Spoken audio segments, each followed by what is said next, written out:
No sir, no problem, Priyanka ने जवाब दिया।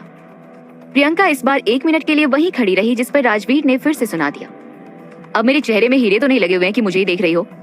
प्रियंका फाइनली केबिन से बाहर निकल गई। प्रियंका को असिस्टेंट बनने में भी कोई प्रॉब्लम नहीं थी, लेकिन उसे फाइनल्स की तैयारी करनी थी और ऊपर से राजवीर का बिहेवियर बहुत अनप्रेडिक्टेबल था, तो उसके अंडर काम करने में डर भी लग रहा था। प्रियंका अपने केबिन की तरफ जा ही रही थी कि उसने 2 एम्प्लॉयज को कॉफी मशीन के पास आपस में बात करते हुए सुना और उसके होश उड़ गए। पहला एम्प्लॉय बोला, मैंने तो सुना है कि राजवीर सर श्वेता मैम के बेस्ट फ्रेंड है और श्वेता मैम के कहने पर ही उन्हें दीवान ग्रुप में जॉब मिली थी। दूसरे एम्प्लॉय ने भी तुरंत अपनी बात कही, क्या पता राघव सर के दिल में आज भी श्वेता मैम ही हो, इसलिए राजवीर सर को यहाँ बुलाया हो। पहले ने जवाब दिया, देखो इनका आपस में चलता रहेगा, हमें तो प्रियंका के साथ भी ठीक रहना है और राजवीर के अंडर काम तो करना ही है।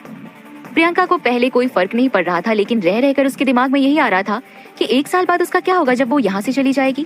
प्रियंका के साथ अक्सर ऐसा होता था, जब भी वो किसी चीज के लिए खुश होती थी तो उसकी जिंदगी में नई समस्या आ जाती थी। प्रियंका का सारा दिन ऐसे ही कुछ न कुछ सोचते हुए निकल गया। आज पूरे दिन उसने ना किसी से ढंग से बात की थी और ना ही कुछ खाया था।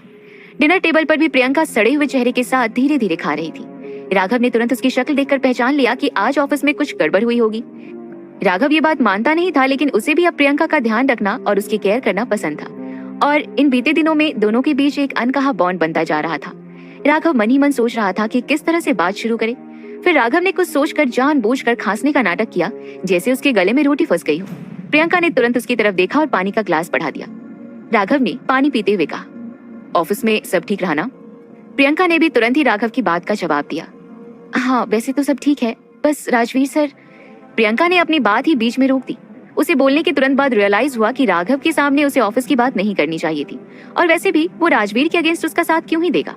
राघव ने भी पानी पीने के बाद चिंता जताते हुए कहा, क्या उसने कुछ गलत हरकत की? उसने कुछ उल्टा सीधा बोला?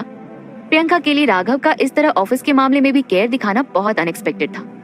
प्रियंका ने डरी सहमी आवाज में जवाब दिया, नहीं नहीं ऐसा कुछ नहीं हुआ, बस सर बहुत स्ट्रिक्ट हैं और उन्होंने मुझे अपनी असिस्टेंट बनने के लिए कहा है। राघव ने उसकी तरफ स्माइल करते हुए कहा, अब ये तो एक एम्प्लॉय बॉस का रिश्ता है, तुम दोनों आपस में देख लो, बाकी कुछ भी गलत हरकत हो तो बता देना।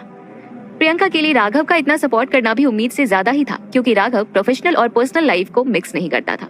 प्रियंका के मन में था कि राघव उसे समझाए और राजवीर के बारे में कुछ बताए, लेकिन उसकी हिम्मत नहीं थी कि वो राघव से कुछ कह सके। राघव और प्रियंका के बीच कोई और बात नहीं हुई और दोनों अपने अपने रूम में सोने के लिए चले गए। प्रियंका अपने रूम में यही सोच रही थी कि वो राजवीर को कंप्लेंट का कोई मौका देगी ही नहीं। सोचते सोचते कब उसकी आंख लगी उसे पता ही नहीं चला। प्रियंका गहरी नींद में थी कि उसका फोन बजने लगा। उसने बिना फोन देखे रिसीव करते हुए कहा, हेलो कौन?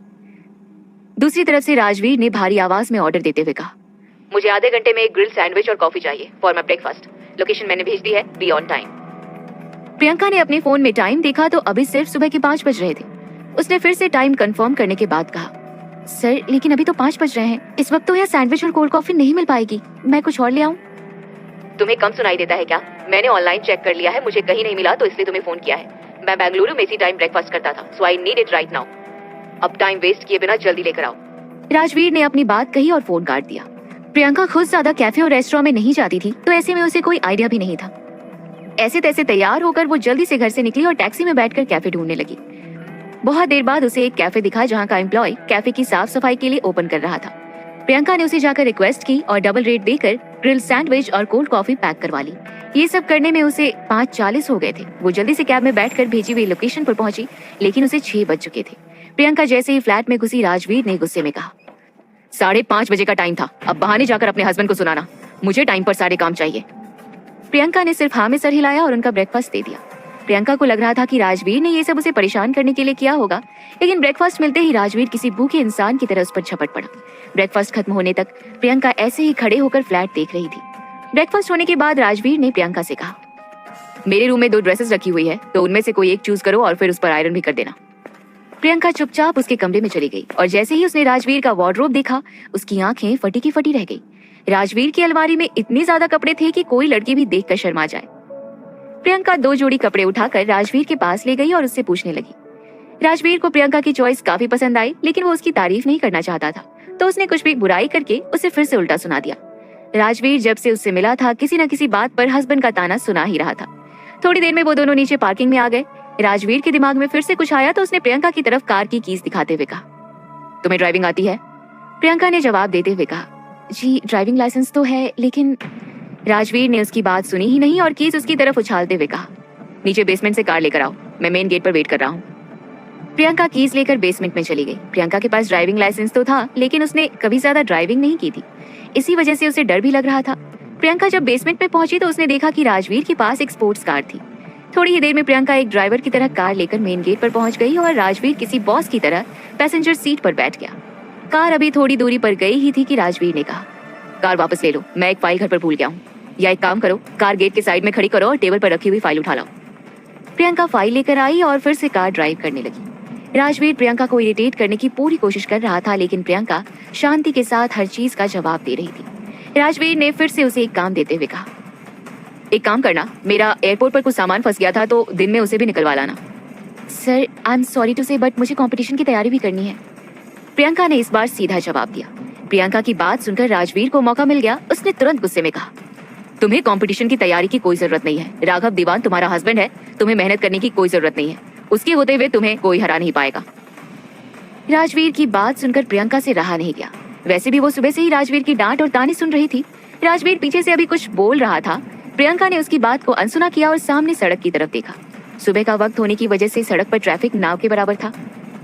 प्रियंका ने कार के गियर डाले और स्पीड बढ़ा दी। स्पीड इतनी तेज थी कि आसपास से क्या गुजर रहा है कुछ नजर नहीं आ रहा था। पीछे बैठा राजवीर डर गया था। उसने चिल्लाते हुए कहा, ये कैसे ड्राइव कर रही हो, स्टॉप द कार। राजवीर के स्टॉप कहते ही प्रियंका ने सड़क के बीचों बीच ब्रेक लगा दिया। उसे तो पता था कि पीछे से कोई आ नहीं रहा था, लेकिन राजवीर की धड़कन 1 मिनट के लिए थम सी गई थी। राजवीर ने अपने आप को संभाला। इस बीच प्रियंका ने भी कार को साइड में पार्क कर दिया। राजवीर ने गुस्से में कहा, तुम्हें क्या लगता है कि मुझे कुछ पता नहीं चलेगा? मैं सब जानता हूँ, ये सब तुम मुझसे बदला लेने के लिए कर रही हो। मारना चाहती हो मुझे? राजवीर की हालत देखकर प्रियंका मन ही मन खुश हो रही थी। जितना राजवीर ने परेशान किया था, ये उसके सामने कुछ नहीं था। प्रियंका ने मासूमियत के साथ जवाब दिया, कैसी बातें कर रहे हैं सर आप? एक्चुअली प्रॉब्लम यह है कि मैं पहली बार किसी की असिस्टेंट बनी हूँ, तो मुझे तौर तरीके नहीं आते हैं। I am really sorry. Rajveer समझ गया था कि प्रियंका उसके सामने नाटक ही कर रही है। उसने फिर से चिल्लाते हुए प्रियंका पर जबानी हमला करते हुए कहा, ये मासूमियत अपने घर पर दिखाना। ना तो मुझे इस बात से कोई फर्क पड़ता है कि तुम राघव दीवान की बीवी हो, और ना ही इस बात से कि वो मुझे कंपनी से निकाल देगा। इस तरह की हरकत करनी है तो घर जाओ। राघव दीवान के पास इतना पैसा है कि वो तुम जैसी 50 लड़कियों को पाल सके। राजवीर की बात सुनकर प्रियंका का खून खौल रहा था, लेकिन उसने कुछ भी कहना बेहतर नहीं समझा। लेकिन उसने मन ही मन ठान लिया था कि इस राजवीर को तो वो सबक सिखा कर रहेगी। उसने मन ही मन कहा, तुम्हें सुधारने के लिए राघव दीवान नहीं, प्रियंका ही काफी है। राजवीर के कहने पर प्रियंका वहां से कार लेकर ऑफिस के लिए। सर वेट, आप ऐसे नीचे नहीं उतर सकते। प्रियंका ने कार से नीचे उतरते हुए राजवीर को अचानक से रोक दिया, जिससे राजवीर भी डर गया। प्रियंका जल्दी से ड्राइवर सीट से नीचे उतरी और कार का दरवाजा इतनी तेज बंद किया कि वो टूट ही गया था। उसने राजवीर के लिए खुद से पैसेंजर सीट वाला दरवाजा खोला और धड़ाम की आवाज से बंद कर दिया। अपनी स्पोर्ट्स कार की ऐसी हालत देखकर राजवीर को गुस्सा भी आ रहा था, लेकिन प्रियंका सिर्फ मासूम सी शक्ल बनाकर उसके सामने एक भोली लड़की बनने की एक्टिंग कर देती थी। प्रियंका ने जैसा सोचा था उसने वैसा करना भी शुरू कर दिया था। राजवीर जैसे ही अपने केबिन में जाकर बैठा, प्रियंका उसके लिए गर्मा गर्म कॉफी ले आई।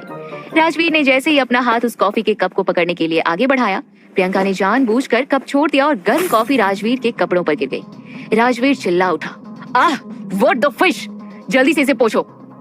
प्रियंका ने सॉरी बोलते बोलते टेबल साफ करने वाले कपड़े से ही उसके कपड़े साफ करने शुरू कर दिए। राजवीर ये देखकर फिर से उस पर चिल्लाया, ये टेबल साफ करने वाला कपड़ा है, इडियट।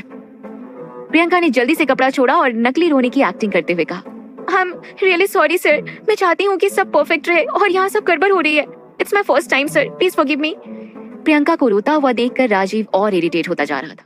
उसने प्रियंका को केबिन से बाहर भेजते हुए कहा, तुम यहाँ से जाओ और नॉक करके ही केबिन में आना। लेकिन आपने तो कहा था कि आपके केबिन में आने के लिए नॉक ना करूं। प्रियंका ने और तेज आवाज में रोते हुए जवाब दिया। राजवीर को किसी का रोना वैसे भी पसंद नहीं था और ऊपर से प्रियंका रो भी बहुत इरिटेटिंग तरीके से रही थी। उसने आनंद फानन में ऐसे ही कहा, तुम एक एक्सेप्शन हो, तुम्हारे लिए जरूरी है। प्रियंका ने रोते हुए ओके में सर हिलाया और केबिन से बाहर चली गई। केबिन से बाहर निकलते ही प्रियंका ने अपनी आईब्रोज ऊपर चढ़ाई और रोना बिल्कुल बंद कर दिया, जैसे कुछ हुआ ही ना हो। लेकिन प्रियंका अभी ऐसे ही मानने वाली नहीं थी। अभी तो सिर्फ शुरुआत थी। जितना परेशान राजवीर ने उसे किया था, उसके सामने तो ये कुछ भी नहीं था। थोड़ी देर बाद राजवीर ने फिर से कॉन्फ्रेंस रूम में एक मीटिंग बुलाई। कॉन्फ्रेंस रूम में सभी एम्प्लॉयज प्रेजेंट थे। राजवीर जैसे ही अपनी चेयर पर बैठने लगा, प्रियंका ने उसे खींच दिया, जिससे राजवीर धम से नीचे गिर गया।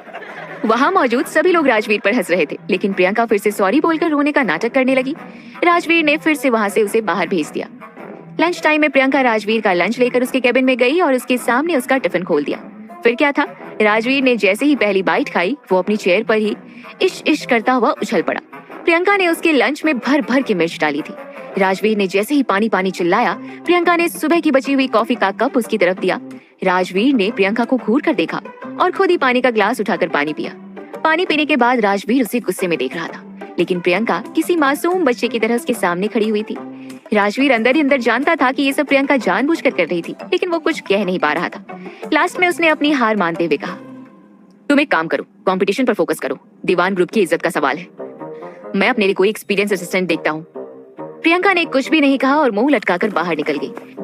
वो जैसे ही अपने कैबिन में पहुंची, उसने खुद से अपनी पीठ थपथपाई और सुबह से अपने किए हुए कामों के बारे में सोचकर थोड़ी देर तक बंद आवाज में तेज तेज हंसी और फिर काम करने के लिए फाइनली अपना लैपटॉप राघव के कैबिन में आया और इसे सुबह से प्रियंका और राजवीर के बीच हुए सारे किस्सों के बारे में बताने के बाद कहा, आई थिंक आपको उन दोनों के बीच में इंटरफेयर करना चाहिए, वरना तो पता नहीं क्या हो जाएगा ऑफिस में। आप राजवीर को भी जानते हैं और प्रियंका मैम तो आपकी वाइफ है ही। राघव ने जैसे ही उसकी तरफ देखा तो अभिषेक तुरंत समझ गया कि शायद उसने ज्यादा बोल दिया है। वो तुरंत ही चुपचाप कैबिन से निकल गया। अभिषेक के जाने के बाद राघव जो काम कर रहा था उसने वो ऐसे ही बीच में छोड़ा और प्रियंका की हरकतों के बारे में सोचकर हंसने लगा। ये बात सच थी कि राघव भी राजवीर का नेचर अच्छे से जानता था, तो उसके लिए प्रियंका ने जो भी किया वो सब सही ही था। इनफैक्ट राघव ये सोचकर खुश था कि प्रियंका अपने लिए खुद स्टैंड लेकर प्रॉब्लम्स फेस कर रही थी। उसके दिल में प्रियंका के लिए बन रहा सॉफ्ट कॉर्नर बढ़ता जा रहा था। राघव एक बार और मुस्कुराया और उसने अभिषेक को अपने कैबिन में वापस बुलाकर राजवीर की पुरानी हिस्ट्री के बारे में भी पूछताछ शुरू कर दी। राघव ये कंफर्म करना चाहता था कि आगे चलकर कोई प्रॉब्लम ना हो।